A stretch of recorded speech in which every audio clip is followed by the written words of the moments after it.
Oui, pour être précis, c'est parce que sa mère avait été battue pendant sa grossesse que les magistrats ont estimé qu'il y avait un lien direct avec ces troubles psychiques.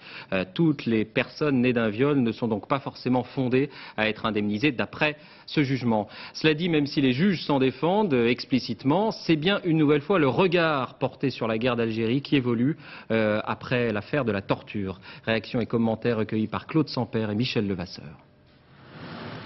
Les viols commis pendant la guerre d'Algérie ont toujours constitué un tabou quasi impossible à lever. 40 ans plus tard, la parole commence à se libérer. Henri Pouillot, appelé à Alger en 1961, est l'un des rares militaires à avoir témoigné sur le sujet. Pendant 10 mois, il a assisté à plus d'une centaine de viols à la Villa Suzini, un célèbre centre de torture. On avait des viols qui étaient un peu de nature différente, si j'ose dire.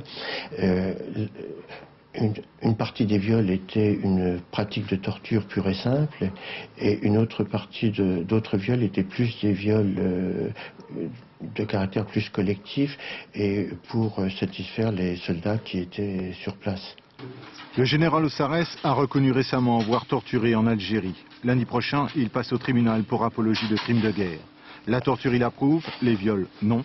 Pour lui, la décision de justice d'aujourd'hui est parfaitement justifiée. Je réponds, oui, je considère qu'il peut être considéré comme une victime de guerre. Voilà. Il y a beaucoup de viols pendant la guerre d'Algérie commis par des soldats français? Non. À mon avis, à ma connaissance, il y en a eu très peu. Le viol ne sert à rien dans la recherche du renseignement. Les fédérations d'anciens combattants, elles, ne voient pas forcément d'un bon œil la décision d'aujourd'hui. Selon elles, rares ont été les soldats français qui ont commis des viols. Je pense d'abord que ces cas doivent être rarissimes. D'autre part, il ne faudrait pas perdre de vue que des viols, il y en a eu, ou des tortures, il y en a eu dans les deux camps, des deux côtés. La décision d'aujourd'hui permettra peut-être d'ouvrir d'autres dossiers. Mais visiblement, le chemin est encore long pour lever tous les tabous.